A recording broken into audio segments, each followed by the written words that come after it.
ओम नमः शिवेभ्यः। पंच परमेष्ठी भगवान आचार्य श्री गुरुवर कुंद महाराज की, आचार्य श्री गुरुवर विद्यासागर महाराज की।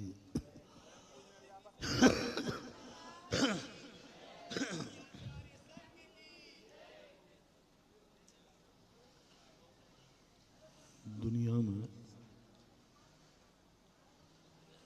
दो प्रकार के लोग महान होते हैं। एक वे होते हैं जिनका ध्यान किया जाता है, और एक वो होते हैं जिनको पूजा जाता है। ध्यान उनका किया जाता है जो अपनी जिंदगी में महानता को प्राप्त हो गए, केवल्य को प्राप्त हो गए, मोक्ष को प्राप्त हो गए।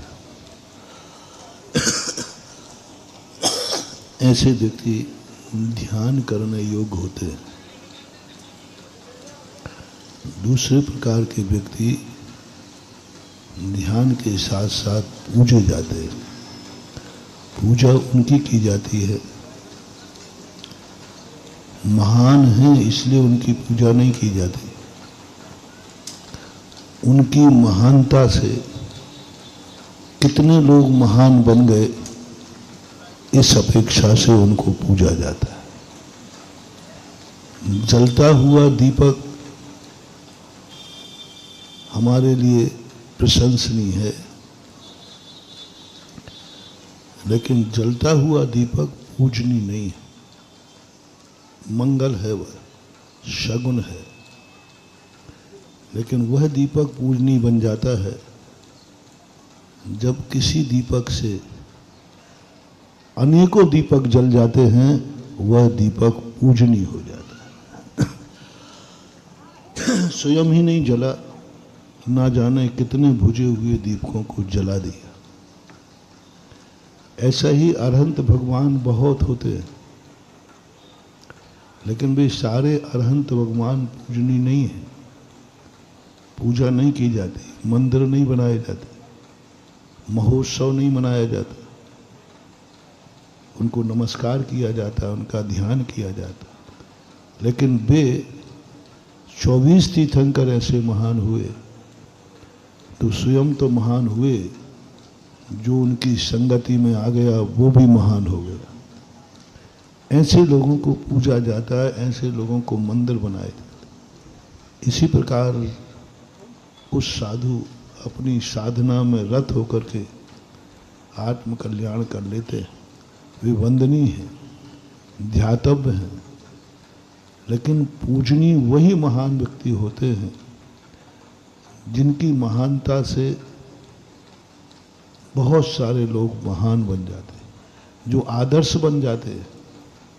दूसरे लोग उनके मार्ग से शिक्षा लेते हैं, दूसरे लोग जाकर के उनके बताए हुए मार्ग पर चलने के लिए लालायत हो जाते। हर भगवान, हर महान आत्मा सबके लिए आदर्श हो, ये कोई नियम नहीं है। आदर्शवान व्यक्ति पूजनीय होता है। तो बहुत सारे कम, जैसे पूज्यवर शांति सागर महाराज, क्योंकि समय कम है, हम मूल प्रसंग पे आते हैं।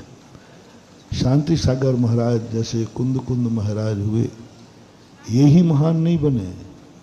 इनकी महानता से आज कितने लोग महान बन गए। कुंद की मूल आमना आज तक जीवित है। शांति सागर महाराज महान हुए, उन्होंने आत्मा का कल्याण किया, ये कोई बड़ी बात नहीं है। ये नमस्कार के योग्य है, वंदना के योग्य है, लेकिन पूजा के योग्य नहीं है। पूजा गुणों की नहीं की जाती, पूजा उपकारी की जाती है। ध्यान गुणवान का किया जाता है और पूजा उपकारी की जाती है। जिसके जीवन में हमारे जीवन में उपकार होता है, उस व्यक्ति की हम पूजा करते हैं, अर्घ्य देते हैं। तो पूज्यवर शांति सागर महाराज ने कितना उपकार किया, बहुत।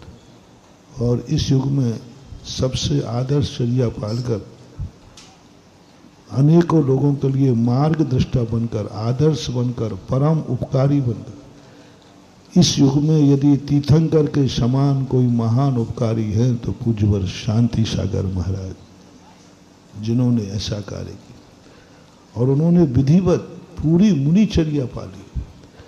मुनिचर्या का जो पूरा स्वरूप है वह पूज्यता शांति सागर महाराज में घटित होता है। दीक्षा कैसे लेना, चर्या कैसे निभाना और साधु के जीवन का अंत कैसे होता है, यह पूज्यवर शांति सागर महाराज ने दिखाया। करना तो सब वैसे ही अंत चाहते हैं, लेकिन सबको फलीभूत नहीं होता।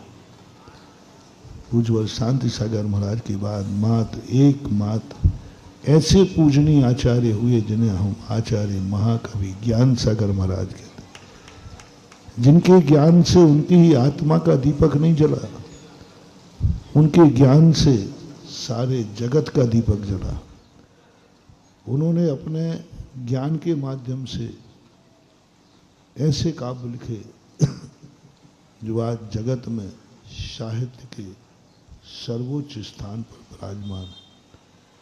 इस युग में दिगंबर जैनियों में 19वीं शताब्दी में कोई आचार्य नहीं हुआ जिन्होंने इतना बड़ा साहित्य लिखा। और सबसे बड़ी चीज है कि वो कितने महान थे यह हमें मतलब नहीं है, लेकिन उनकी संगति में जो आया वो इतना महान बन गया कि विश्व वंदनीय आचार्य विद्यासागर बन गया। ये है उनकी पूजा के योग, ये है उनकी देन, इसकी पूजा की जाएगी। वो कितने महान थे हमें इससे कोई मतलब नहीं, हम उनको नमस्कार कर लेंगे, ध्यान कर लेंगे, लेकिन पूजा तो उपकारी की। आज ज्ञान सागर महाराज इसलिए पूजनीय है कि उन्होंने ऐसी शक्ति अपने सामने दी जिसके संबंध में अपन बहुत उपकृत है। और ऐसी समाधि, ऐसा आचार्य पद, ये सौभाग्य पूज्यवर शांति सागर महाराज को भी नहीं मिल पाया। समाधि उनकी बहुत अच्छी हुई, लेकिन उन्होंने अपना आचार्य पद अपने हाथों से अपने सामने उच्चासन बैठाल करके नहीं दिया।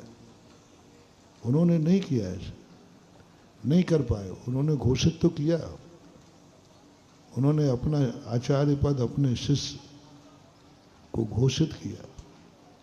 घोषित करना भी एक बहुत बड़ी महानता है। वे व्यक्ति बहुत महान माने जाते हैं।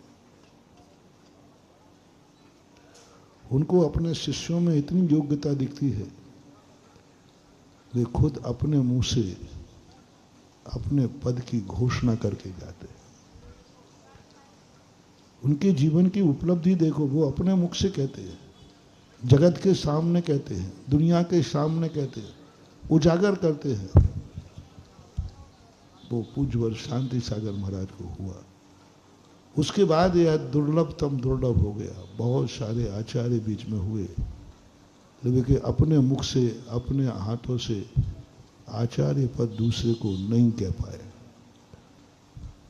आकस्मिक समाधियां हुई, रुग्ण दशा में समाधियां हुई, अपने मुंह से नहीं बोल पाए। लेकिन एक उसके बाद आचार्य ज्ञान सागर महाराज हुए, जो विश्व के इतिहास में 2000 वर्ष के बीच में इतिहास के पन्नों के द्वारा देखा जाए तो पहले ज्ञान सागर थे, जिन्होंने अपने ही शिष्य को अपने सामने, जगत के सामने उच्चासन पर बैठाल कर आचार्य पद दिया।